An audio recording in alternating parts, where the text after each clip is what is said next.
Magandang hapon sa inyo lahat. Ito po si Herbert Curia, author, promoter ng The Bible Evangelization. Kakibat ang ating pananalig sa ating banal na Panginoon Diyos, banal na Panginoon sa Kristo at Gabayan ng Kaliwanagan ni Banal Santa Maria, ay ating pong ibinabahagi sa inyo sa linggong ito. Ang mensahe ng ating banal na Panginoon Diyos. Ang tema ng mensahe ng ating banal na Panginoon Diyos ay pahalaga ng buhay ng matatanda at gabay sa matatanda. Yan. Ngayon po ay babasahin ko sa inyo ang mensahe ito mula po sa Mabuting Balita o Bagong Tipan ng paghahari ng ating banal na Panginoon Diyos sa pamamagitan ng banal na Panginoong Jesucristo. Ayon po dito sa mga taga-Roma, Kabanata 15, talatang 13. Ito po ang mensahe. Ang Diyos na nagbibigay sa atin ng pag-ibig ang magkakaloob nawa sa inyo ng kagalakan at kapayapaan sa pananalig upang subagana kayo sa pag-asa sa pamamagitan ng kapangyarihan ng Espiritu Santo. Uri po natin sa Korinto, Kabanata 1, talatang 3 hanggang 4. Ito po ang mensahe. Purihin natin ang Diyos at Ama ng ating Panginoong sa Kristo. Ang mahabaging Ama at Diyos na binagmulan ng lahat ng kaaliwan. Naaliw niya tayo sa ating mga kapigatian upang tayo na may makatulong sa mga namimigati sa pamamagitan ng kaaliwan at tinanggap niya sa atin. Tinanggap natin sa Kanya. Matuloy po natin sa mga taga-Efeso, Kabanata 3, talatang 14 hanggang 19. Ito po ang mensahe. Dahil dito ako'y naninitluhod sa Ama, na siyang pinagtutularan ng pagkaama sa bawat sambayan, sa langit at lupa. Hinihiling ko sa Kanya, ayon sa Kanyang kayamanan at kadakilaan, na palakasin niya ang inyong buhay, spiritual sa pamamagitan ng Kanyang Espiritu. Naway manahan si Kristo sa inyong puso sa pamamagitan ng inyong pananalig sa Kanya, upang sa inyong pag-ugat at pagiging matatag sa pag-ibig ay maunawaan ninyo, kasama ng mga hinir kung gaano kadakila ang pag-ibig ni Kristo.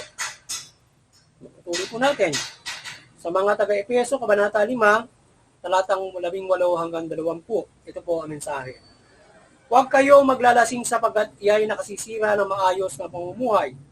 Sa halip ay sikapin natin mapupus kayo ng Espiritu Santo at sama-samang ipahayag ang inyong damdamin sa pamamagitan ng mga asalmo, mga himno at mga awiting spiritual.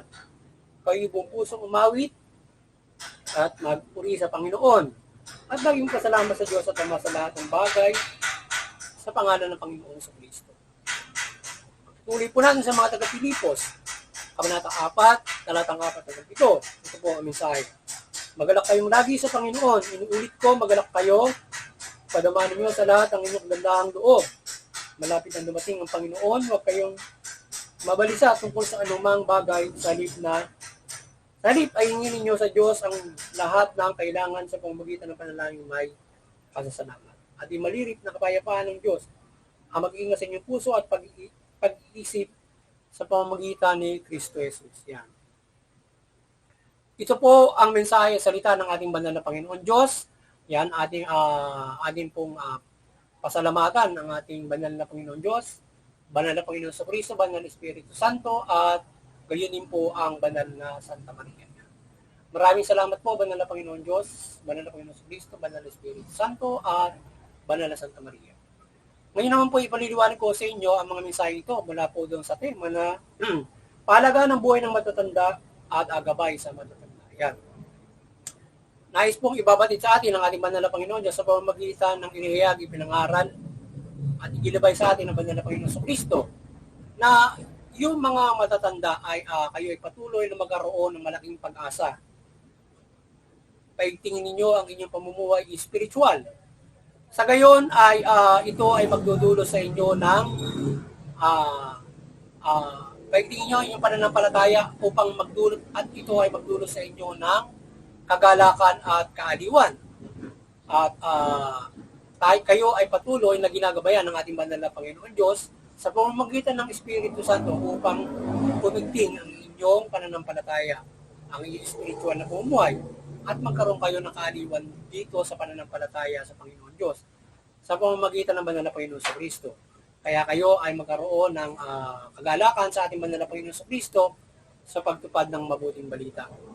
At iba't ibang pagpapalaan ng banal na Panginoon Diyos, malaking pag-asa at kapayapaan sa inyong isip at puso, at hindi kayo magkaroon ng kapigatian. Kayo ay maliw niya sa inyong kapigatian at mga karaingan. At hilingin ninyo sa ating banal na Panginoon Diyos ang kanyang pagpapala sa atin upang lumakas ang inyong spiritual at kayo ay pagpalain ng ating banal na Panginoon Diyos. Yan. At maraming kaaliwan ang ibibigay sa inyo na banal na Panginoon, kagaya ng pagmamahal ng pamilya, pagmamahal ng inyong kapwa-tao. At iba't ibang pagpapala ng inyong banal na Panginoon Diyos, pag-ibayuhin ninyo ang inyong pananampalataya upang tamasahin ninyo ang mga pagpapalang ito ng ating banal na Panginoon Diyos, na yung inyong pamilya ay patuloy na magmahal sa inyo, sa inyong mga spiritual, at magabayan nyo sila palagi sa maka-spiritual na pamumuhay yan. At ang kapangyarihan ng Panginoon Diyos ay palagi yung pagbukluri yung inyong pamilya upang kayo ay magkaroon ng kaaliwan sa isa't isa sa pamamagitan ng inyong pagmamahal sa bawat isa, sa inyong pagtutulungan sa pamumuhay na ito. Yung inyong mga anak ay patuloy na nagmamahal sa inyo. Kayo ay patuloy na nagmamahal sa inyong pamilya. Sa ganyang bagay, ang inyong mga puso ay patuloy na may kaaliwan at mayroong kagalakan sa isa't isa sa pamamagitan ng inyong buklod na pagmamahal. Sa pamamagitan ng inyong sama-samang pananampalataya sa ating banal na Panginoon Diyos. Kaya pag-ibayuhin nyo yung inyong pananampalataya sa ating banal na Panginoon Diyos. At sana ay manahan sa inyong puso, sa inyong kayong natatanda, at sa lahat ang pag-ibig ng ating banal na Panginoon sa Kristo, upang ang inyong pag-ibig sa inyong pamilya ay patuloy, ang inyong pag-asa sa inyong kaligtasan spiritual. At patuloy kayong magpatuloy kayo sa paggawa ng mabuti sa inyong pamilya at inyong kapwa-tao. Yan, sa inyong spiritual na pananampalataya. Yan. At kayo ingatan at bigyan patuloy ng buhay ng ating banal na Panginoon Diyos. Alawin niya pa ang inyong buhay mula dito sa mga kapangyarihan ng Espiritu Santo na ginagabay sa inyo sa pagpapaigting ng inyong pananampalatayang spiritual. Palalawigin ng Panginoon Diyos ang inyong buhay sa pamamagitan ng pananampalatayang spiritual. Pag-ibayo ng inyong spiritual na pananampalataya. At yung mga matanda, iwasan nyo yung kayo ay magkaroon ng yung paglalasing. Iwasan nyo na kayo ay gumawa ng mga bagay na hindi nakabubuti sa inyong sarili na magdudulot sa inyo ng kapahamakan. Maging paggawa ng hindi mabuti sa kapwa-tao. Bagpos ay mamuhay nga kayong maka-spiritual at iwasan nyo na yung kayo ay nagiging hindi nakagawa ng hindi mabuti sapagkat kayo tumatanda, nagiging magagalitin. So maging mahinahon kayo. Matyaga, yung inyong pag-unawa ay bumababa. So maging patuloy na umigting ang inyong pag-unawa sa pagnanampalataya sa Panginoon sa Kristo. Sa pag-ibig niya, kayo umigting lalo ang inyong hinahon, unawa, tiyaga sa inyong pamumuhay bilang matanda.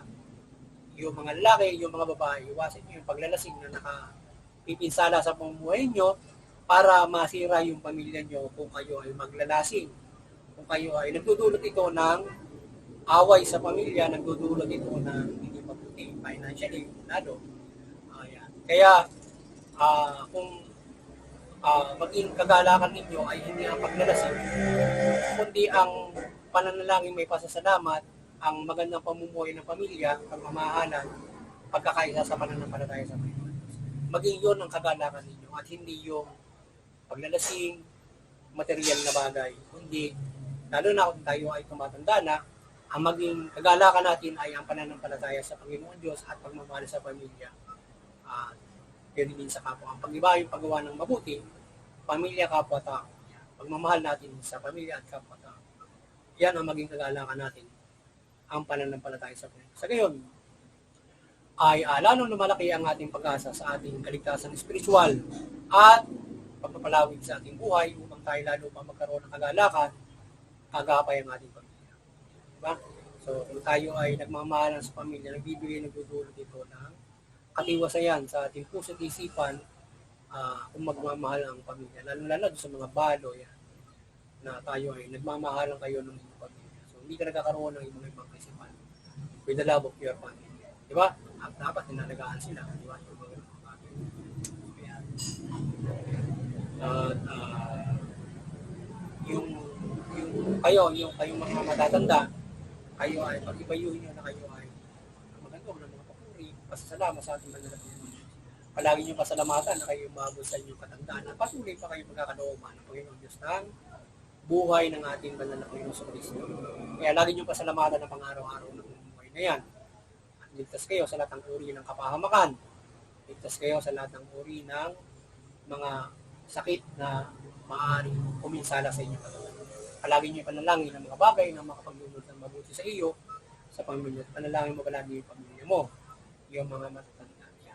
At sila'y gabayan mo sa spiritual na pamumuhay.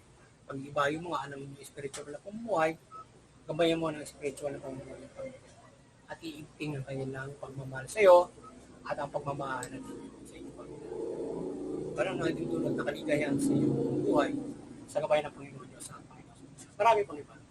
So yung muli ay sana nagabayan na naman kayo ng The Bible Evangelization, ating pagbahagi ng mabuting balita. At kayo ay nakakain naman ang ating banal na Panginoon sa Kristo sa ating pagbahagi sa ating paglilingkod at pagbahagi ito ng mabuting balita sa inyong kaligtasan spiritual.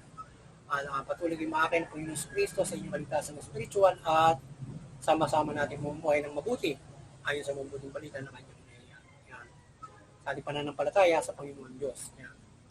At magkaroon ng kaligtasan ang lahat mula doon sa matatanda. Sana ay patuloy kayong mag-iwayo sa inyong pananampalataya. Yan. At sa interfaith unity, patuloy tayong magkaisa. At patuloy na tayo ng pananampalataya ng paggabay ng kaliwanagan ng banal na presensya ng ating banal na Panginoon Diyos, Panginoon Kristo, banal na Espiritu Santo at banal na Santa. Sana paggabayan tayo ng kanyang presensya palagi sa ating pagbabahagi ng mabuting balita at tayo gabayan ng presensya kaliwanagan at milagro. At ito ay makagabay sa pagkikayat natin sa inyo sa pananampalataya sa Panginoon. Sa lahat, siyempre, ay ang pagtupad ng mabuting balita. At sana yung mga matatanda, magabayan kayo ng Banal Santa Maria at ito ay magbigay ng kagalakan sa inyong puso, sa inyong pagnanampalataya at pag-ibayo ng inyong pananampalataya. At magbigay sa inyo ng pag-asa, lalong pag-asa, karagdagang pag-asa sa inyong pananampalataya sa pagtupad ng mabuting balita o pag-ibayo ng inyong spiritual na pananampalataya sa hindi na may maraming iba. Sa gabay ng kalibuan at presensya ng Banal Santa Maria, sana hilingin nyo sa ating banal na Panginoon Diyos ang inyong nais na kayo. Yan. At sa interfaith unity, patuloy tayong magkaisa. Unawain natin yung ating mga reliyon para miwasan natin yung hindi pagkakaunawa ng mga reliyon na uwi sa away, sigalutan, digmaan. Magpos, kung tayo nagkakaisa, ay mapapaitin natin yung pagkakaisa kahit sa iba't ibang pananampalataya. Pagkakaisa, pagtutulungan, pagmamahalan, ayan. At mabubuting aral ng ating mga reliyon. Makagabay tayo sa bawat pamilya, komunidad, bansa at buong. Yan. At muli ay sa ating munting kakayanan ng paglilingkod natin sa Panginoon sa Kristo, Panginoon Diyos, ay patuloy nating mabuklod ang sangkatauhan sa pananampalataya sa Panginoon sa ating magbahagi ng mabuting balita at sa gabay ng ating banal na presensya ng Panginoon at Panginoon sa Kristo at ng Espiritu Santo at siyempre ng banal na Santa Masya at patuloy niya tayong gabayan sa ating pagbubuklod sa katauhan sa pananampalataya sa Panginoon at Panginoon sa Kristo at pagpapaigting at pagpapanatili ng kanilang pananampalataya at magabayan sila sa kaligtasang spiritual. At doon sa mga kapamalaan, patuloy kayong maliwanagan ng mabuting balita at patuloy kayong mamahalan ng mabuti. Matuwid. Tugulin niyo yung karapatan ng tao. At patas ng hostisya, sa kayo makikinabang ang inyong mamamayan sa inyong pamamahalang ito at sila makapumuhay ng ayon sa karapatan, maunlad, mapayapa. Sa lahat, makakampanampalataya sila sa banal na Panginoon Diyos, banal na Panginoon Kristo, banal na Espiritu Santo. Yan. At na protektado at mawalan yan. Muli, magandang hapon sa inyo lahat. Sana ay patuloy tayong pagpalain ng ating banal na Panginoon Diyos, protektahan at sama-sama natin sa buhay ang mabuting balita. Magandang hapon sa inyo lahat at God bless you all.